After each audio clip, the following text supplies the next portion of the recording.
All right, hi, welcome back, Attorney Steve Vondran. Welcome to another exciting video. We are talking about fair use, copyright fair use in this video. And this is for people that use photos for news clips. Is that a fair use under the copyright laws? Here's a case that came down, as you can see, just recently, April 3rd, 2023, Brody versus Fox Broadcasting. And this is an opinion and an order. This is following a motion to dismiss filed by Fox Broadcasting and arguing fair use, also arguing that they were the wrong defendant to sue. But let's take a look at the facts here. The following facts are taken from the first amended complaint. Plaintiff is a freelance photographer and a photojournalist. Plaintiff owns a copyright in a motion picture that she filmed during the January 6, 2021 insurrection at the U.S. Capitol, the motion picture. The motion picture includes imagery showing Kelly Meggs and other insurrectionists in military-style gear marching in a stack formation up the stairs of the Capitol building. On February 11, 2021, the government filed a criminal complaint charging Meggs with various federal offenses in connection with the insurrection. In that Meggs complaint, the FBI included a screenshot of the aforementioned scene from the motion picture with the stack formation highlighted by a red oval. So here's the image. So this came out of a video that the photographer took, and the still image, the video and the still image was used in that criminal complaint. So Fox News was apparently, or it may have not been Fox News, was using this photo. The photographer sued for copyright infringement.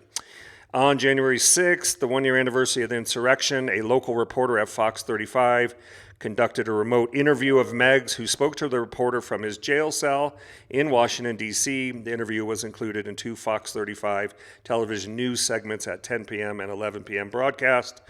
Let's go down here a little bit further so you get it. That's the crux of the complaint. The photographer saying, you can't use my photo, you're using it without a license, it's copyright registered, can't do that.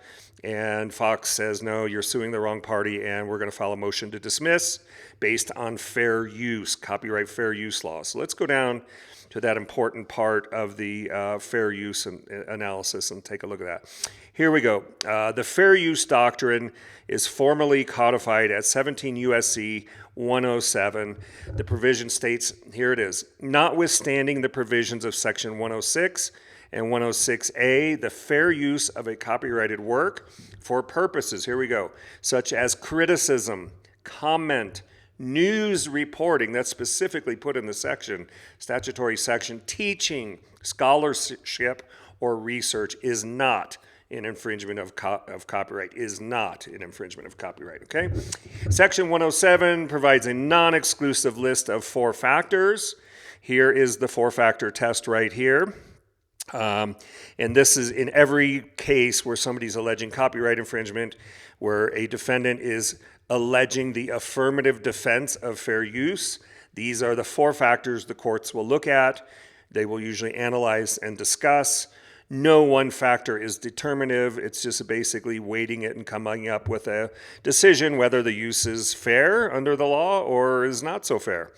And those factors are 1, the purpose and character of the use, including whether such use is of a commercial nature or is for nonprofit educational purposes. We'll take a news company like Fox, for example. That is a commercial venture, we know that. They're doing news reporting, but it's also a commercial venture. It's not nonprofit educational. So that's one factor to look at. 2, the nature of the copyrighted work. Here you have more of a factual picture of this January 6th stack lineup insurrection formation. And so it's a little more factual than it is artistic. And 3, the amount and substantiality of the portion that was used in relation to the copyrighted work as a whole. Well, here you only used one clip, one picture of this film that was shot. So it's really kind of one small piece of the whole. And the effect of the use upon the potential market, a lot of people think this is the biggest one. Number 1 is a big factor, number 4 is a big factor, but they were all weighed. And here the court basically said there's no effect on, Fox News using this for news reporting. There's no effect on your marketplace. Okay, there you have it. No single factor is determinative. As the Supreme Court has held, fair use presents a holistic, context-sensitive inquiry, not to be simplified with bright-line rules. All 4 statutory factors are to be explored and the results weighed together. Okay, so court analyzed it real briefly. Wasn't a super strong analysis here, but it says here Fox's use of the FBI image taken from a criminal complaint unquestionably constitutes fair use, when as here the copyright work is being used for one of the purposes identified in the preamble of Section 107, that was the news reporting. There is a strong presumption in favor of fair use. Here's a couple cases. Although a news reporting purpose alone does not guarantee a finding of fair use, the Second Circuit has held that even a news organization's dissemination of a full, unadulterated recording of a company's earnings call constituted fair use when the sound recording conveys information that a transcript or article cannot. Unlike the only copyrighted work Fox used here is a single screenshot of the motion picture, annotated by FBI markings, which is included in the criminal complaint for a high-profile arrest. There is no question that Fox was reporting on a newsworthy subject, adding commentary, that was the other word in that Section 107, adding commentary to place Meg's charges and the FBI image in context for the viewer. So based on that, court says there's no copyright infringement. Let's just go ahead and motion to dismiss is granted. So there you have it. So these are the 4 factors. You guys need to be thinking about this when you're using a picture in your videos. Okay, that could be even your short videos on TikTok or YouTube, or your longer documentary films that you upload to YouTube and other sites. So, but it's important to look at Section 107 and ask yourself if you're fitting the definition of this, if you're hitting it square between the nose on the newsworthy and commentary, or if you can also satisfy the 4-factor test.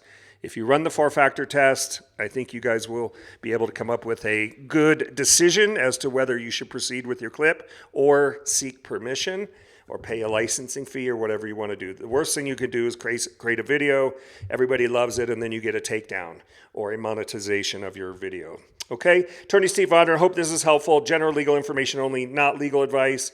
Copyright lawyer, you know where to find us on the web at attorneysteve.com. That's attorneysteve.com, the first name in legal services. I got to run. Have a great day. We'll be back with more great videos. Make sure to subscribe and punch that like button.